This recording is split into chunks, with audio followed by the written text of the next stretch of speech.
গত ১৬ বছর আওয়ামী লীগ মূলত টিকে ছিল গুজবের উপর নির্ভর করে। আপনি সেই সেন্স থেকে বলতে পারেন যে গুজব আসলে আছে কি নাই। হ্যাঁ, ছিল। বাংলাদেশে গুজব বলতেই সরকার যে কোনো একটা মিথ্যা জিনিসকে সত্যভাবে উপস্থাপন করার জন্য গুজব ছড়াতো। এখনও তারা ছড়াচ্ছে। গত কয়েকদিন আগে যদি আওয়ামী লীগের পেজগুলো দেখেন, যেমন 15ই আগস্ট তাদের এবার বাংলাদেশের কোথাও ওই অর্থে কোনো তাদের উদযাপন হয় নাই বা শোক দিবস পালন হয় নাই, কিন্তু তারা 23 সাল 22 সালের ছবি দিয়ে সেখানে পোস্ট করেছে যে 15ই আগস্টের অনুষ্ঠান চলছে, দোয়া মাহফিল চলছে। তার মানে দিস ইজ একেবারে ট্রুলি গুজব, যেটা মানে এভিডেন্স সহ গুজব, এবং এটাকে কিন্তু বাংলাদেশের বর্তমান প্রজন্মের ইয়াং জেনারেশনের ছাত্রছাত্রীরা এটাকে প্রতিবাদ করেছে, ধরেছে। এরপরে দেখেন গত কয়েকদিন আগে 0 পয়েন্টে তারা একটা সমাবেশ করতে চেয়েছে, 30 লক্ষ লোক আসবে। পত্রপত্রিকা বিভিন্ন জায়গায় তাদের পেজে প্রতিনিয়ত ছাড়া হলো যে এই মুহূর্তে ট্রেনে হাজার হাজার মানুষ যাচ্ছে, আপনার পদ্মা সেতুতে ভিড় হয়ে যাচ্ছে, বাস ভর্তি মানুষ আসছে। কিন্তু বাংলাদেশে আমরা দেখলাম সেই 0 পয়েন্টে গিয়ে 1-2জন মানুষও আমরা খুঁজে পেলাম না।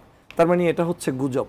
তো গুজবটা মূলত তৈরি করেছে আওয়ামী লীগ, এবং এই সজীবজের জয় বিভিন্ন সময় গুজব ছাড়তেন, শেখ হাসিনা গুজব ছাড়তেন, এখনও তারা গুজব ছাড়ে। যেমন এখন বলে যে চট করে চলে আসব, বর্ডারের খুব কাছে অবস্থান করছি, আমার এই ডিসেম্বরের মধ্যে সরকারের পদত্যাগ হয়ে যাবে, ডক্টর মোহাম্মদ ইউনূস এটা করেছে অন্যায়, ওটা করেছে অন্যায়, বিএনপির বিরুদ্ধে, খালেদা জিয়ার বিরুদ্ধে, তারেক রহমানের বিরুদ্ধে, বিভিন্ন রাজনৈতিক দলের বিরুদ্ধে। তো এই যে লাগাতার একটা গুজবের প্রচলনটা গত 16 বছর ছিল, সেটা আওয়ামী লীগ থেকে তৈরি হওয়া। এখন ওই গুজব থেকে বাংলাদেশের মানুষ কিন্তু এখন স্বাধীনতা কিছুটা পেয়েছে, কিন্তু তাদের গুজব কিন্তু বন্ধ হয়নি। সোশ্যাল মিডিয়ার কারণে যে কোনোভাবেই হোক তারা সেটাকে ব্যবহার করছে।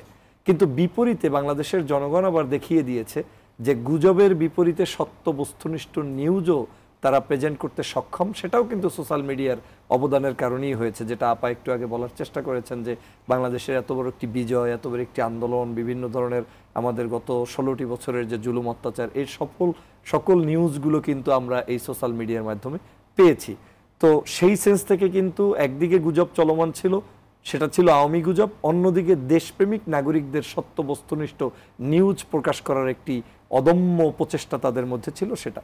কিন্তু এখন বাংলাদেশে আপনাকে যদি এই গুজব গুজব রোধ করতে হয়, তাহলে যেটা হচ্ছে সেটা হচ্ছে যে, যেটা আপা বললেন কিঞ্চিত, যে আইনের যেমন আপনার এখানে অবশ্যই প্রয়োগের প্রয়োজন রয়েছে, যে মানুষ যেটা সত্য সেটা জানুক।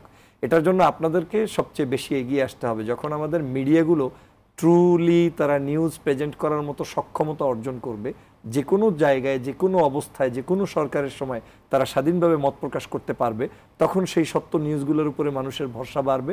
তখন এই অনলাইন প্ল্যাটফর্মে কেউ যদি ছোটখাটো গুজব ছড়ানোর চেষ্টা করে, সেখান থেকে মিডিয়ার নাম ব্যবহার করেও কিন্তু গুজব ছড়ানো হচ্ছে। রাইট।